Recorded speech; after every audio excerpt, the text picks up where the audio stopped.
Hello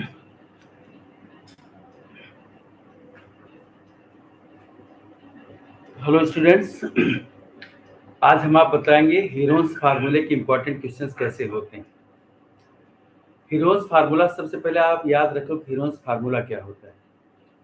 Heron's formula actually होता है कि जैसे अगर आपको एक ट्रायंगल दिया, अब हीरोन्स फार्मूला चूंकि अब इतना छोटा कर दिया गया है कि उसके जितने क्वेश्चन है सारे के सारे इम्पोर्टेंट है। कुल 1 2 3 4 5 6 कितने क्वेश्चन है? 6 ना, 6 क्वेश्चन। बताइए, एक चैप्टर 6 क्वेश्चन, मतलब इससे इजी अब टॉपिक आपको मिल ही नहीं सकता है। तो देखो यहाँ पर जैसे ये हमारा ट्रायंगल है और इसकी साइड्स है A B C, A B C. ये जो चैप्टर है एक्चुअली एक मैथमेटिशियन थे, उनका नाम था हीरोन, और उन्होंने ही ये फार्मूला दिया था, इसीलिए इस फार्मूले को हीरोन्स फार्मूला कहते हैं। कोई हीरो रोरा समझ लेना, हीरोन फार्मूला, हीरोन उनका नाम था। जैसे ये साइड देखो, ए के सामने की साइड ए होती है, बी के सामने साइड बी होती है और सी के सामने की साइड सी होती है। जब आप फर्स्ट ईयर में जाओगे तो टेग्नोमेट्री पढ़ोगे, और उस टेग्नोमेट्री में ये ए बी सी याद रखना कि जो एंगल्स होता है उसको कैपिटल लेटर में लिखा जाता है और जो साइड्स होती है उसको स्मॉल लेटर में लिखा जाता है। और साइड्स को लिखने का तरीका ये होता है कि एंगल ए के सामने ए होगा, एंगल बी के सामने बी होगा और एंगल सी के सामने सी होगा।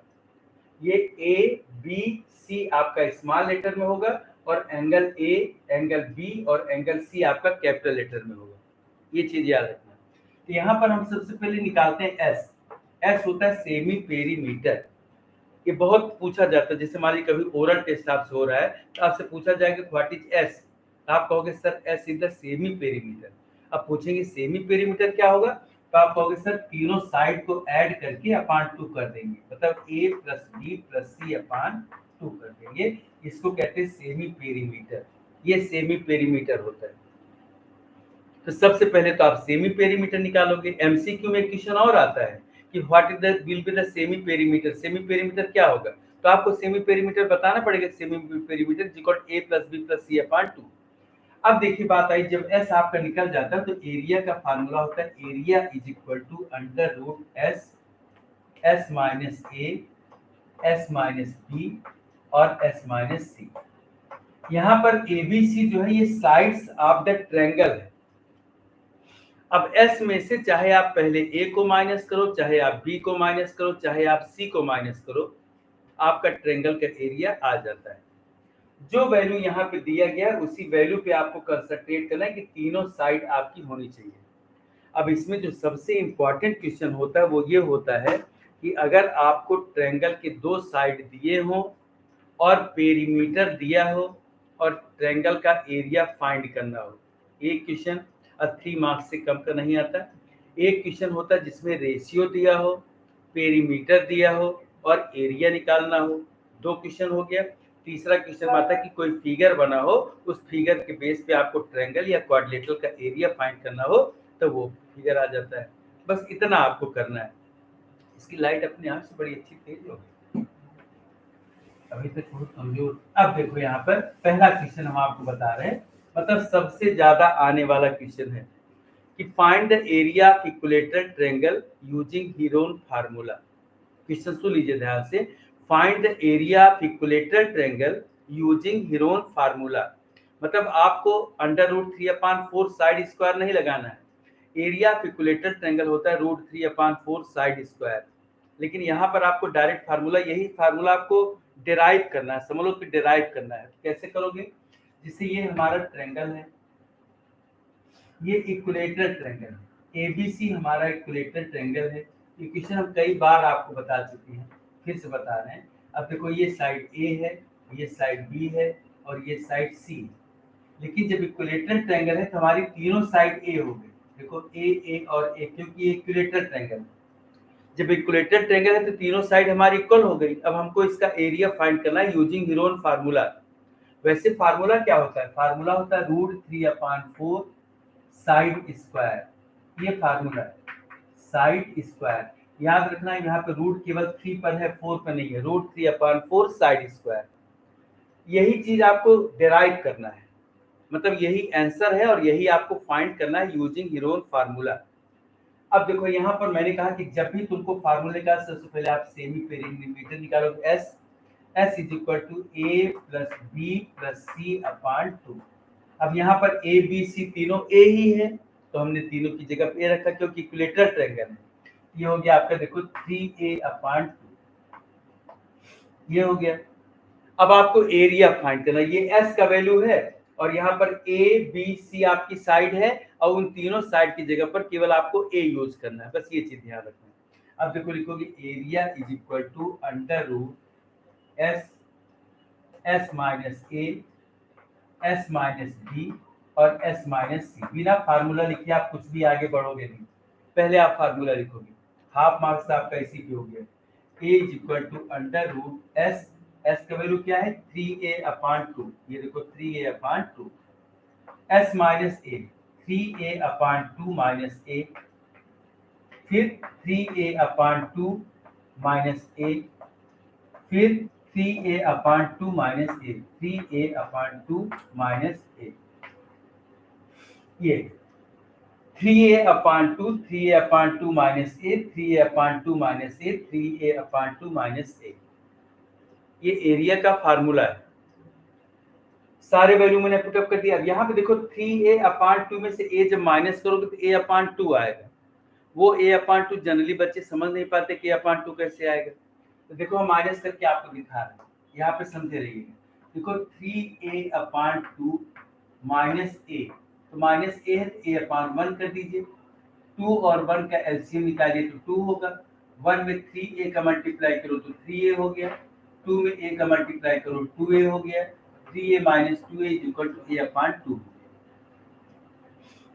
अब यही 3a अपॉन 2 माइनस a जब माइनस करेंगे तो a अपॉन 2 हमारा आता जाएगा। तब देखो यहाँ पर हुआ a is equal to under root, अब देखो ये 3a अपॉन 2, इसको माइनस करेंगे तो a अपॉन 2, फिर इसको माइनस करेंगे तो a अपॉन 2, फिर इसको माइनस करेंगे तो a अपॉन 2, ये देखिए a अपॉन 2 आ गया।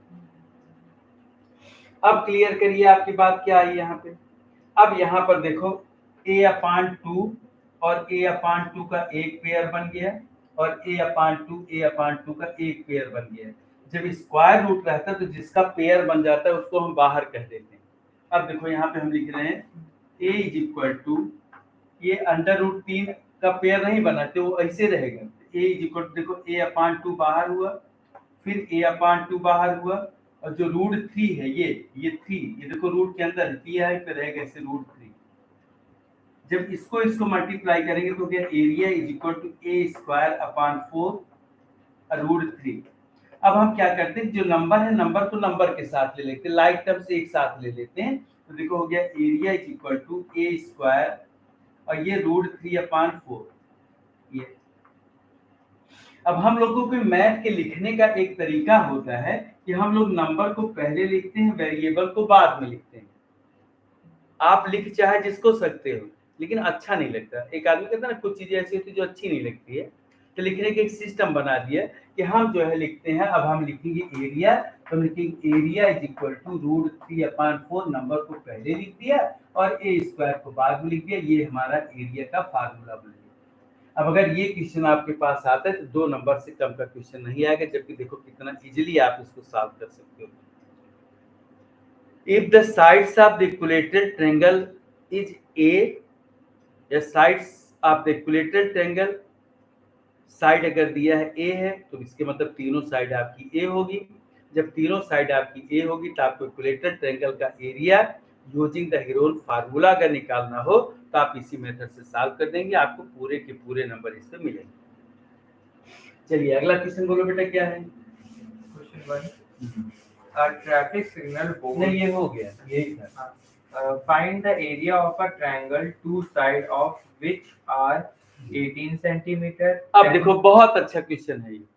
यहाँ पे दरअसल जो साइड्स होती ट्रायंगल की क्या क्या दिया बेटा, 18 सेंटीमीटर, 18 दिया है, 10 सेंटीमीटर एंड पेरीमीटर इज देखो ए बी सी है, यहाँ पर जो सबसे ज्यादा कंफ्यूजिंग मैटर है वो ये होता है कि साइड्स ऑफ द ट्रायंगल, एक ट्रायंगल की 3 साइड होती है और पेरीमीटर कभी साइड नहीं होता। आपको ये चीज याद रखनी चाहिए, इसमें पेरीमीटर दिया है या साइड दिया है। देखो उसने कहा कि साइड्स, एक साइड आपकी 18 है, एक साइड 10 है और तीसरी साइड का उसने नाम ही नहीं लिया है, उसने साइड नहीं बताई है। तो जो तीसरी साइड नहीं पता है वो हमको मान लीजिए कि ए बी है, तीसरी साइड हमारी ए बी है, या ए बी होगी या बी सी होगी या ए सी होगी, लेकिन पता है दो ही साइड। और क्या पता है? पेरीमीटर पता है। पेरीमीटर दिया है कितना? 42। Perimeter is equal to 42। Perimeter क्या होता है? All boundaries. बाउंड्रीज का मतलब सम ऑफ ऑल 3 साइड्स। देखो A B plus B C plus A C, इसको कहते हैं पेरीमीटर। पेरीमीटर का मतलब होता है कि तीनों साइड का सम। अब अगर दो साइड दिया है और तीसरी साइड का सम निकालना है तो इससे इजी क्या बात हो सकती है? अब 9th में पहुंचने के बाद ये तो बच्चा निकाल ही लेता है।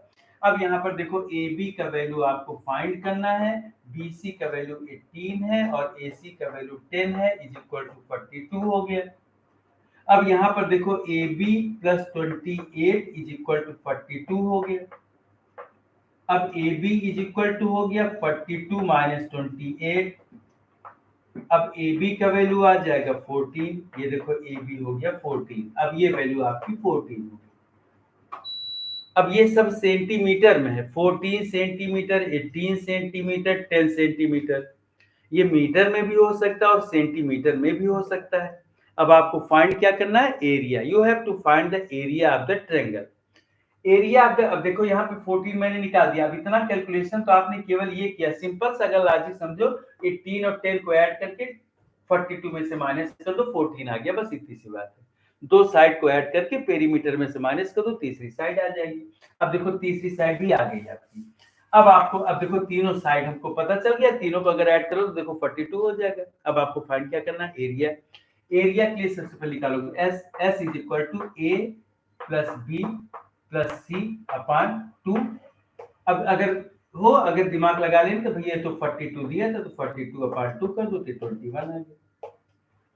अब आपको एरिया फाइंड करना, तो area is equal to under root S. अब हम फार्मूला नहीं लिख रहे, फार्मूला अपने आप से समझ लेना। अंडर रूट एस, ये एस, एस माइनस ए, फिर एस माइनस बी, फिर एस माइनस सी, मतलब 21 माइनस 10। अब देखो, अब यहाँ पर हो गया area is equal to under root, ये हुआ 21, 21 माइनस 18 हो गया 3, 21 माइनस 14 हो गया 7, 21 माइनस 10 हो गया 11। ये देखो, अब फिर लिख सकते हो area is equal to under root, यहाँ पे लिख दो 21, यहाँ पे लिख दो 21 और यहाँ पे लिख दो 11। अब देखो 21 का पेयर बन गया।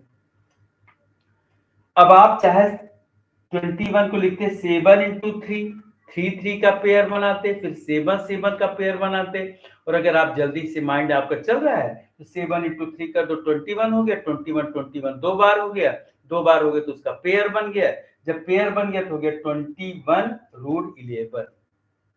अब आंसर जो एरिया का आया, area is equal to 21 root 11 centimetre square. ये लिखना नहीं भूलना क्योंकि आधा नंबर इस पे देता है। बोर्ड में अगर आपसे कोई भी क्वेश्चन, सीबीएसई कहता है कि जो क्वेश्चन पूछा जाता है उसका आंसर आपको लिखना होता है। जैसे उसने पूछा what is the area of the triangle, तो आपको लिखना है area of the triangle is equal to 21 root 11 centimetre square. बस इतनी सी बात याद रखना। चलिए अगला एक क्वेश्चन और बोलो जिसमें रेशियो दिया है। Side of a triangle are in the ratio of 12 ratio 17 ratio 25। बहुत अच्छा क्वेश्चन है। यहाँ पे sides of the triangle are in the ratio, क्या रेशियो दिया बेटा? 12 रेशियो 17 रेशियो 12 रेशियो 17 रेशियो 25 ये दिया। एंड 7 2 9 5 14 और पेरीमीटर कितने दिया? 540 है। 540 पेरीमीटर दिया 540, पेरीमीटर इज इक्वल टू 540। तो बेटा जब भी आपको कहीं पर रेशियो दिया, जैसे लिखा गया 12 रेशियो 17 रेशियो 25, ये आपका रेशियो है। अगर ये रेशियो तुमको दिया है तो रेशियो के साथ आप कोई भी कांस्टेंट टर्म ले लो। कांस्टेंट टर्म कैसे लोगे? लिखोगे let sides are 12x, 17x and 25x and लिख देना बीच में। पेरीमीटर होता है सम ऑफ ऑल साइड, तो लिखोगे 12x plus 17x plus 25x is equal to 540। अब इसको जब ऐड करोगे यहां से यहां तक तो हो जाएगा 54x इज इक्वल टू 540। इसका मतलब x इज इक्वल टू हो गया 540 अपॉन 54। अब ये हो गया आपका 10। ये x का वैल्यू 10 है। ये x जो है एक्चुअली वेरिएबल उसके साथ लगा और रेशियो दिया, अब यहाँ पे x का यूनिट फिर नहीं होगा। अब ने पता चला x लिख दी 10 सेंटीमीटर, वहां 10 बस केवल x का वैल्यू 10। अब देखो साइड हमारी थी 12x, तो 12x के मतलब हुआ 12 इंटू 10, ये हो गया 120 सेंटीमीटर। इसके बाद देखो 17x है, तो 17x is equal to 17 multiply 10, 170 centimetre. इसके बाद है 25x, देखो 25x is equal to 25 multiply 10, अब ये हो गया 250 सेंटीमीटर। ये आ गया देखो। अब ये तीनों साइड हमारी आ गई। अब हमको फाइंड करना एरिया। अब अगर ऐसे क्वेश्चन आते तो ये क्वेश्चन जो है समझ लीजिए कि लॉन्ग में ही आता है। अगर मान लीजिए क्वेश्चन आ गया तो 5 नंबर से कम तो नहीं आएगा, क्योंकि एक बार तो आप साइड निकाल रहे हो, कितनी लंबी कैलकुलेशन है, इसकी कैलकुलेशन आप फाइंड करोगे, तो ये सब चीजें आपको ध्यान देनी चाहिए यहाँ पे। अब देखो यहाँ पर हमारी ये साइड्स आ गई। अब साइड्स आ गई तो अब हम ऊपर वाला मैटर जो है रफ कर दे रहे हैं, क्योंकि अब तो आपको साइड पर पता चल गई। अब हम निकालेंगे क्या, जब हमको साइड मिल जाती तो हमारा दिमाग चलना चाहिए भाई अब हमको साइड मिल गया तो हमको निकालना है एस। अब देखो लिखोगे एस इज इक्वल टू होगा आपका 120 प्लस 170 प्लस 250 अपॉन 2, मतलब 540 अपॉन 2, 540 अपॉन 2, ये हो जाएगा 270। एस का वैल्यू आ गया। एस क्या होता है? Semi perimeter. S is equal to semi perimeter, याद रखना। अब तुमको एरिया निकालना, लिखोगे area is equal to under root S minus A S minus B और एस माइनस सी, 270 माइनस 250 ये है। अब फिर देखो area is equal to under root, अब यहाँ पे अंडर रूट ले रहे बार बार, आपको अंडर रूट पे ध्यान दिए रहना, नहीं पता चला अंडर रूट आप भूल जाओ। Under root 270 multiply 150 multiply 100 multiply 20, ये देखो। अब 270 पे ध्यान देना है। Area is equal to under root, यहाँ पे देखो 27 का मतलब हुआ 3 इंटू 3 इंटू 3, 3 3 जे 9, 3 जे 27 इंटू 10, 15 मतलब 3 इंटू 5 इंटू 10, 100 मतलब 10 इंटू 10 और 20 मतलब 10 इंटू 2। ये देखो सब मैंने फैक्टर कर दिया। अब पेयर जिसका बन जाए उसको बाहर कर दीजिए आप। एरिया इज इक्वल टू, यहाँ पे देखो 3 का पेयर बना बाहर हुआ, ये देखो ये 3 का पेयर बना ये भी बाहर हुआ, ये देखो ये 10 का पेयर बना ये भी बाहर हो गया। अब ध्यान से समझो, ये 10 का पेयर बना ये भी बाहर हो गया ये। अब देखो यहाँ पे हुआ 5 2 जे 10, ये 5 2 जे 10 और एक 10 ये, तो फिर 10 आ गया आपका। ये देखो 3 3 जे 9, 10 10 जे 100, 10 जे 1000, 1000 इंटू 9, इसका मतलब हुआ area is equal to 9000 centimetre है कि मीटर है? Centimetre square. अगर सेंटीमीटर होगा तो सेंटीमीटर स्क्वायर, और अगर मीटर होगा तो आप लिखोगे मीटर स्क्वायर। सेंटीमीटर था तो आप इसको लिख दोगे सेंटीमीटर स्क्वायर। अगर कोई भी स्टूडेंट ये जो 3 क्वेश्चन मैंने बताए हैं, अगर 3 क्वेश्चन उसने कर लिया तो चाहे जो एग्जाम होगा उसके 5 मार्क्स पक्के। 3 क्वेश्चन 5 नंबर। अब सोचो इससे ज्यादा इजी क्या होगा। अब ये बिजनेस डील आपकी सबसे अच्छी होगी कि अगर आप 3 क्वेश्चन लगाते हैं और 5 नंबर फाइंड कर लेते हैं। अब आपका टाइम खत्म हुआ, अब क्लास 10th ज्वाइन करेगा। अब आप लोग अपना अपना पढ़ाई स्टार्ट करिए। 9:05 हो रहा है। 10 बजे तक 11 बजे तक पढ़िए, क्योंकि सबके एग्जाम्स बिल्कुल नज़दीक हैं। Thanks students. लाइक कर दिया करो, तुम लोग लाइक नहीं करते हो। जितने लोग देखा करो लाइक जरूर दबा दिया करो। सब्सक्राइब करो या ना करो।